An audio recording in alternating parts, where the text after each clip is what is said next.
প্রিয় দর্শক, আসসালামু আলাইকুম। আশা করি যে যেখানে আছেন সবাই খুব ভালো আছেন। আজকে আমি আপনাদের সাথে শেয়ার করব একদম নরম, সফট, তুলতুলে স্পঞ্জি কেক কিভাবে তৈরি করতে হবে। আর সেই সাথে দেখাবো কেক ডেকোরেশনের যে ক্রিমটা খুব সহজভাবে কিভাবে বাসাতেই আপনারা তৈরি করতে পারবেন সেটাও শেয়ার করব। তো চলুন আমরা রেসিপিটা দেখে নিই। কেকের শুকনো উপকরণগুলো আমি একটু চেলে নেব। প্রথমেই নিয়ে নিচ্ছি হাফ কাপ ময়দা, 1/3 কাপ গুঁড়া দুধ, 1 টেবিল চামচ দিয়ে দিচ্ছি কর্নফ্লাওয়ার, 1 চামচ দিয়ে দিচ্ছি বেকিং পাউডার, হাফ চামচ দিয়ে দিচ্ছি লবণ। এখন এই উপকরণগুলোকে আমি ভালো করে চেলে নেব। এতে করে এই মিশ্রণের মধ্যে যদি কোনো লাম্পস থাকে সেটা চলে যাবে। এখন নিয়ে নিচ্ছি 2টা ডিম। আমি ডিমটাকে ভেঙে ডিমের সাদা অংশ আর কুসুম আলাদা করে নিচ্ছি। আপনারা দেখে নিশ্চয়ই বুঝতে পারছেন আমি কিভাবে কুসুমটাকে আলাদা করে নিয়েছি। ডিমটা যদি ফ্রোজেন হয় তাহলে অবশ্যই 1 ঘন্টা আগে ডিমটাকে নামিয়ে নেবেন ফ্রিজ থেকে, তারপর কেকের জন্য এই ডিমটাকে ইউজ করতে হবে। এখন ডিমের যে সাদা অংশটা আছে সেটাকে আমি ইলেকট্রিক বিটার দিয়ে বিট করে নিব। আমি এখানে 1/3 কাপ চিনি নিয়েছি। চিনিটাকে আমি একসাথে মিশাবো না, কিছুটা চিনি এখন দিয়ে দিচ্ছি, তারপর আবারও একটু বিট করে নিব। এভাবে আমি 3 বারে চিনিটাকে মিশিয়ে নিব। দেখুন ফোমটা এরকম হয়েছে। এ পর্যায়ে দিয়ে দিচ্ছি ডিমের কুসুম। আমি সবটা কুসুম একসাথে দিব না, কিছুটা এখন দিয়ে দিয়েছি। কিছুক্ষণ বিট করার পর তারপর বাকি যে ডিমের কুসুমটা আছে সেটাও আমি দিয়ে দিব। এ পর্যায়ে দিয়ে দিচ্ছি 2 টেবিল চামচ সয়াবিন তেল। তেলটাকে দিয়ে আমি আবারও একটু হিট করে নিচ্ছি।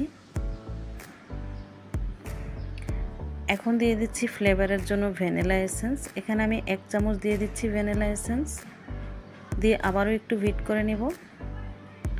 হিট করা হয়ে গেছে, দেখুন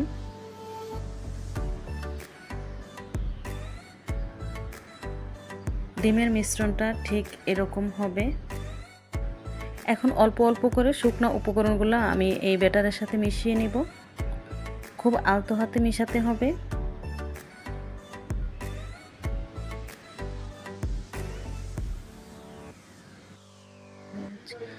আবারও কিছু শুকনো উপকরণ দিয়ে মিশিয়ে নিব।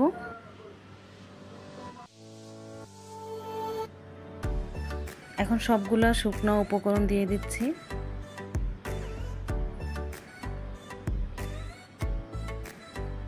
দিয়ে একদম আলতো হাতে মিশিয়ে নেব।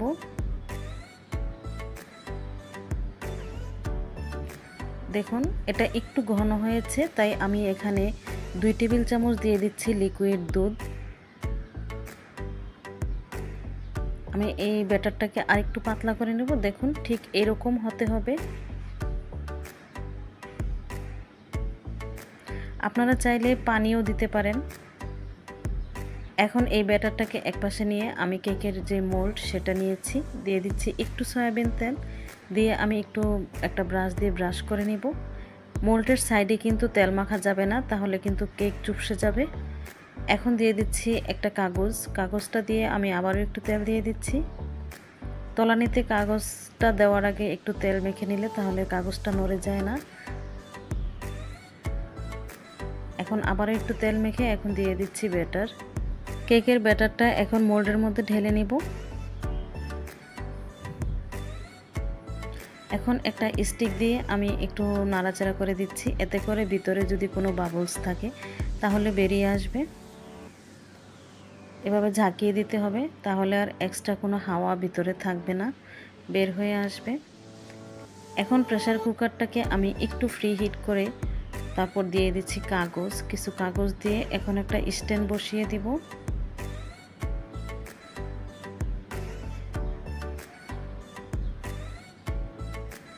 দেখুন আমি স্ট্যান্ডটা বসিয়ে দিয়েছি।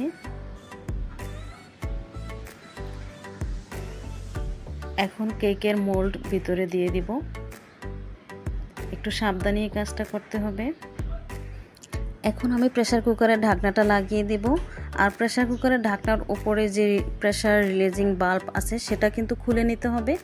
আর যদিও না খুলেন তাহলে কিন্তু এটা উপরে উঠিয়ে রাখতে হবে, তাহলেই পারফেক্ট হবে। তা না হলে কিন্তু ভিতরে বাষ্পায়িত হয়ে পানি পড়বে। এভাবে আমি 20 মিনিট একদম চুলার আঁচ স্লোতে রেখে কেকটাকে বেক করে নিয়েছি। দেখুন 20 মিনিট পর আমি কিন্তু ঢাকনাটা সাথে সাথে খুলিনি, আরও 20 মিনিট আমি এভাবে ঢাকনাটা দিয়ে রেখেছিলাম, তারপর খুলেছি। এখনও কিছুটা গরম আছে। আমি একটা কাগজ দিয়ে ধরে নামিয়ে নিচ্ছি কেকের মোল্ড। আর ভেতরটা আপনাদেরকে দেখাচ্ছি। দেখুন কাগজগুলোও কিন্তু ভালো করে পুড়ে যায়নি, কারণ প্রেসার কুকারের তলানিটা অনেক ভারী। সিলভারের হাঁড়িতে দিলে কিন্তু কাগজগুলো পুড়ে যায়, কারণ ওটা পাতলা, কেকটাও পুড়ে যায়। কিন্তু প্রেসার কুকারে একদম ওভেনের মতো পারফেক্ট কেক হয়। আমি আপনাদেরকে ঢেলে দেখাচ্ছি কেকটা কতটা সুন্দর কালার এসছে। দেখুন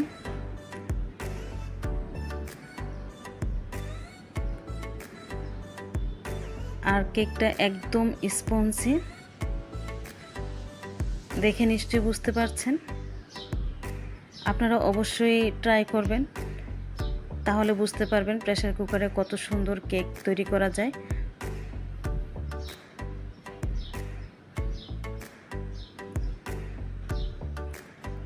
এই কেকটা আমি এখন আপনাদেরকে কেটে দেখাচ্ছি। দেখুন কতটা পারফেক্ট হয়েছে।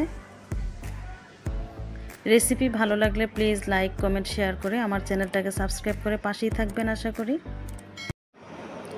তো কেকটা আমি কেটে নিয়েছি 3টা ভাগে। তো প্রত্যেকটা স্লাইস আমি আপনাদেরকে দেখাচ্ছি এগুলা কতটা সফট আর নরম হয়েছে।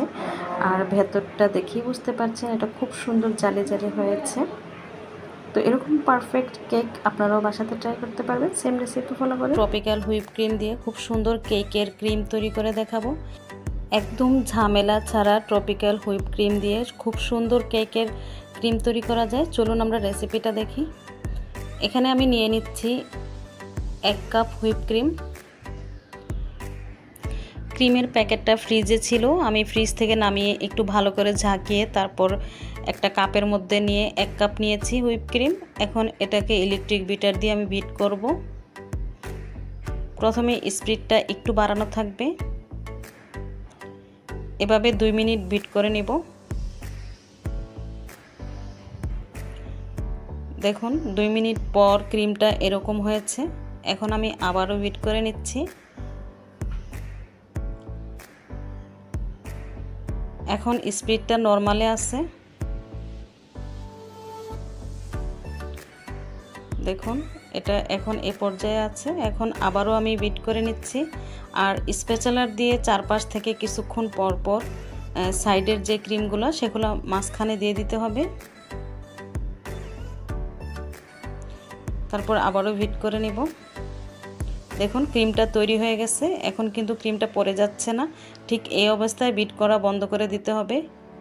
এখন আমি কিছুটা ক্রিম আলাদা করে নিচ্ছি আর কিছুটা ক্রিম আমি কালার করার জন্য নিয়ে নিচ্ছি। এই ক্রিমটার মধ্যে আমি একটু ফুড কালার অ্যাড করব। এখানে আমি অরেঞ্জ ফুড কালার দিয়ে দিচ্ছি। আপনারা যে কোনো কালার অ্যাড করতে পারেন। বাস তৈরি হয়ে গেছে ক্রিম। এখন কিন্তু এই ক্রিমটা কেক ডেকোরেশনের জন্য পুরোপুরি তৈরি। এখন আপনারা এই ক্রিমটা দিয়ে যে কোনো কেক খুব সুন্দরভাবে ডেকোরেশন করে নিতে পারবেন। আমি একটা কেক একটু মোটামুটিভাবে আপনাদেরকে ডেকোরেশন করে দেখাচ্ছি। অতটা পারফেক্ট হয় নাই। আপনারা আপনাদের পছন্দ মতো সুন্দরভাবে কেকের ডেকোরেশন করে নিতে পারেন। আমি একটু এমনিতেই দেখাচ্ছি যে ক্রিমটা কতটা পারফেক্ট হয়েছে।